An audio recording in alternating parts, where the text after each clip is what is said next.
Sobat Pelajar, kembali lagi bersama saya Anissa Nirmala. Kali ini kita akan membahas materi yang menarik loh, yaitu kolonialisasi bangsa Portugis dan perlawanan rakyat Aceh. Simak videonya baik-baik ya.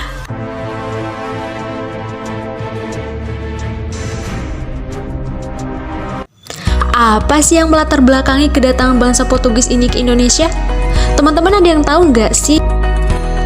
Yuk kita tanya sobat pelajar tentang ini. Halo Kak. Halo Kak. Sebelumnya perkenalkan, nama saya Anissa Nirmala dari Pendidikan Sejarah Universitas Negara. Di sini saya ingin meminta waktu Kakak sebentar untuk diwawancara Bapak Sufiya. Silakan Kak. Sebelumnya nama Kakak siapa dan dari mana? Nama saya Vera Intana dari Universitas di Padang Kak. Jadi di sini saya ingin menanyakan sedikit tentang proses masuknya Portugis ke Indonesia. Kakak tahu kan kita pernah dijajah oleh bangsa tersebut? Tahu Kak? Apakah Kak mengetahui bagaimana proses masuknya Portugis ke Indonesia? Setahu saya Kak, masuknya Portugis ke Indonesia itu dikarenakan jatuhnya Konstantinopel, perkembangan teknologi, dan Portugis ini mencari benua baru Kak. Latar belakang kedatangan bangsa Portugis ke Indonesia disebabkan oleh beberapa faktor. Pertama, jatuhnya Konstantinopel ke tangan Turki Utsmani pada tahun 1453 Masehi. Akibat jatuhnya Konstantinopel ini menutup jalur perdagangan Eropa ke Asia yang sebelumnya merupakan terminus jalur perdagangan dari Asia ke Eropa. Dari Konstantinopel ini, bangsa Eropa termasuk Portugis mendapatkan rempah-rempah yang merupakan komoditi utama pada masa itu di kalangan bangsa Barat. Dengan dikuasainya Konstantinopel oleh Sultan Muhammad Al-Fatih, mengakibatkan pemasukan rempah-rempah ke negara Eropa menjadi sedikit dan harga nilai jual rempah-rempah pada masa itu menjadi tinggi. Kedua, yaitu mencari rempah-rempah. Dengan ditutupnya jalur perdagangan Eropa ke Asia, mengakibatkan Portugis mencari jalur alternatif dengan melakukan penjelajahan samudera.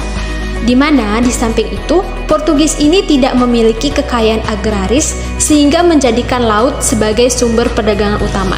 Sedangkan di masa itu, aset yang bernilai tinggi adalah rempah-rempah yang memiliki sejuta manfaat seperti obat-obatan, pengawet makanan, bumbu masakan, dan juga simbol status sosial di kalangan negara Eropa. Ketiga, yaitu adanya perkembangan ilmu pengetahuan, di mana munculnya semangat untuk mempelajari dan menghidupkan kembali budaya Romawi kuno yang dikenal dengan semangat Renaissance di kalangan bangsa Barat. Hal ini mengakibatkan adanya perkembangan ilmu pengetahuan dan teknologi di kalangan dunia Barat, sehingga menghasilkan penemuan-penemuan baru seperti kompas, teropong, serta pengetahuan kalau bumi itu bulat. Hal ini juga yang membuat semangat bangsa Portugis untuk melakukan penjelajahan samudera semakin dipermudah. Nah teman-teman, latar belakang kedatangan bangsa Portugis ke Indonesia kan sudah dijelaskan nih. Apa sih yang menjadi tujuan kedatangan bangsa Portugis ke Indonesia? Ada yang tahu nggak? Yuk kita tanya sobat pelajar tentang ini. Apa sih tujuan yang diinginkan Portugis itu masuk ke Indonesia? Sebenarnya kalau yang setahu saya Kak, Portugis itu masuk ke Indonesia mencari 3B Kak, itu kekayaan, penyebaran agama, serta kekuasaan. Secara umum, tujuan kedatangan bangsa Portugis ke Indonesia itu ada 4. Pertama, mencari kekayaan termasuk berdagang. Kedua, menyalurkan jiwa penjajahan. Ketiga, meyakini keberadaan Prester John. Keempat, menyebarkan agama yang dikenal dengan 3G atau Gold, Glory, dan Gospel. Pertama, goal atau motivasi mencari kekayaan. Pada abad pertengahan, rempah-rempah merupakan komoditas utama perdagangan dunia. Negara-negara Eropa, termasuk Portugis, memiliki keadaan geografis dan astronomis yang tidak memungkinkan untuk menghasilkan rempah-rempah. Untuk mendapatkan keuntungan dan kekayaan, maka negara-negara Eropa mencari daerah-daerah jajahan yang dapat menghasilkan rempah-rempah sebagai komoditas perdagangan mereka. Kedua yaitu glory atau kejayaan. Motif bangsa Eropa untuk melakukan praktik kolonialisme dan imperialisme untuk membangun dan mengembalikan kejayaan yang dimiliki bangsa Eropa pada zaman dulu. Di samping itu, adanya kesadaran bahwa yang memiliki keuntungan besar dalam perdagangan adalah orang-orang di pelabuhan dan pemilik syah bandar. Sehingga, Portugis berniat untuk melakukan monopoli perdagangan rempah di Nusantara. Ketiga yaitu gospel atau menyebarkan agama. Di samping mencari kekayaan dan mencari wilayah baru untuk dikoloni dan memonopoli perdagangan, kedatangan Portugis juga bertujuan untuk menyebarkan agama Katolik ke Indonesia. Siapa aja sih tokoh-tokoh pelopor penjelajahan Portugis?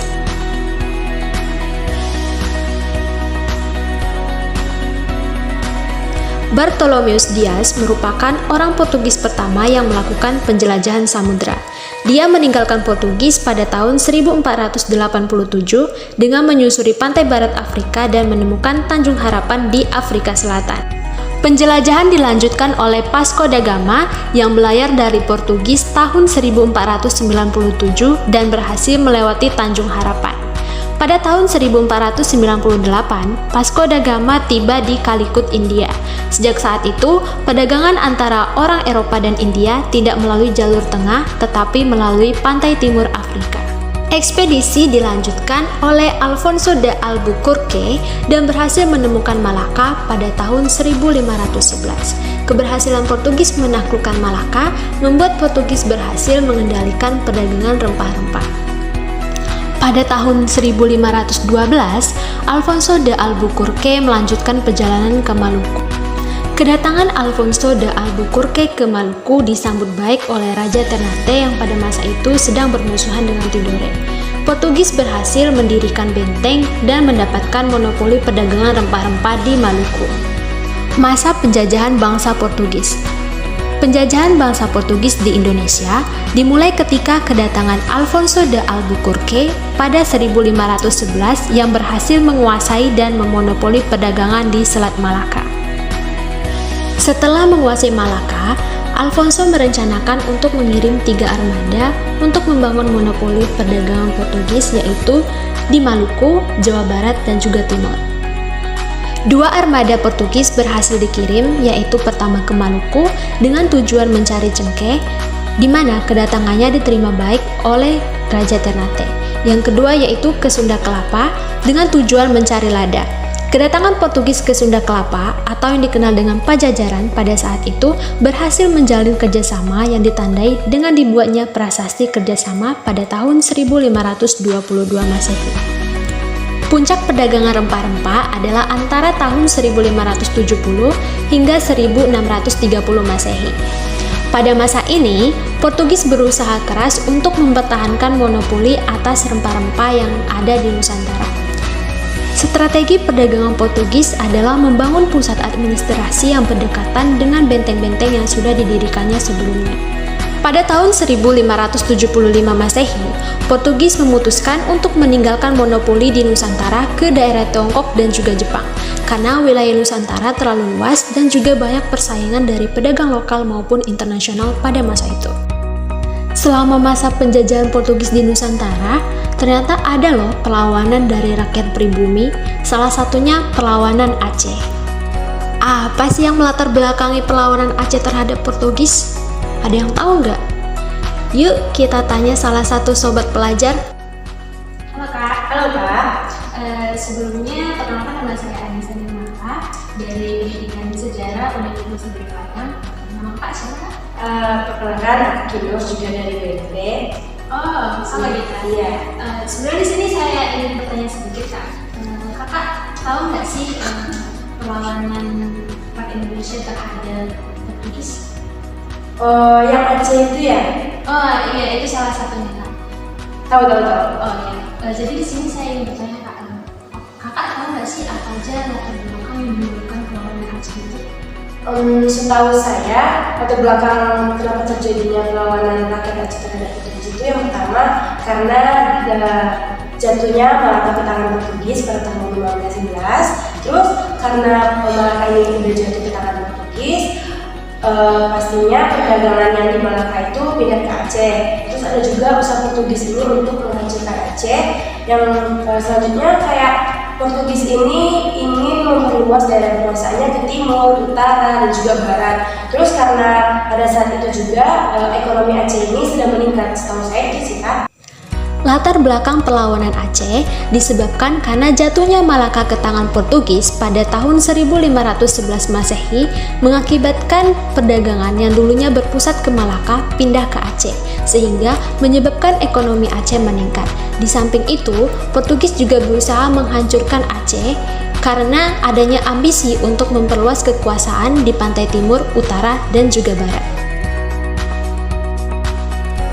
Perlawanan Aceh melawan Portugis dibagi menjadi 3 periode. Periode pertama yaitu tahun 1514 sampai 1528 Masehi di bawah pimpinan Sultan Ali Muhayyad Shah. Pada tahun 1521 Masehi, armada Portugis di bawah pimpinan Jorge de Brito tiba dengan membawa 200 pasukan. Namun, pasukan tersebut berhasil dibantai oleh Sultan Ali Muhayyad Shah yang membawa 1000 pasukan dan 6 gajah. Sehingga Sultan Ali Muhayyad Shah berhasil membebaskan Aceh dari upaya penguasaan bangsa Portugis. Namun sayangnya pada tahun 1523 Sultan Ali Muhayyad Shah gugur.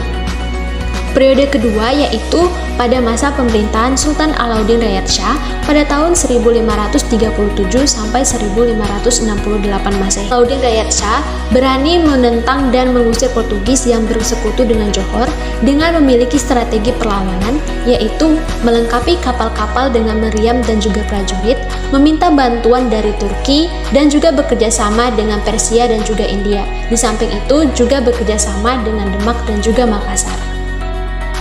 Periode ketiga yaitu di bawah pimpinan Sultan Iskandar Muda pada tahun 1607 sampai 1639 Masehi. Strategi Sultan Iskandar Muda dalam menghadapi Portugis yaitu yang pertama, melipat gandakan kekuatan pasukannya. Yang kedua, angkatan laut diperkuat dengan kapal-kapal besar yang berisi 600 sampai 800 prajurit. Yang ketiga, pasukan kavaleri dilengkapi dengan kuda Persia dan menyiapkan pasukan gajah dan juga misi infanteri. Akhir perlawanan Aceh terhadap Portugis yaitu Sultan Iskandar Muda meninggal dan Aceh mengalami kemunduran serta tidak dapat melawan Portugis dan juga Portugis tidak bisa menguasai Aceh. Di samping itu, kedatangan VOC menguasai Malaka dan mengusir Portugis. Oke sobat pelajar, thank you for watching. Semoga videonya dapat menambah wawasan kalian tentang kolonialisasi bangsa Portugis dan perlawanan Aceh. Sampai jumpa di video berikutnya ya. Tetap semangat. Hoya!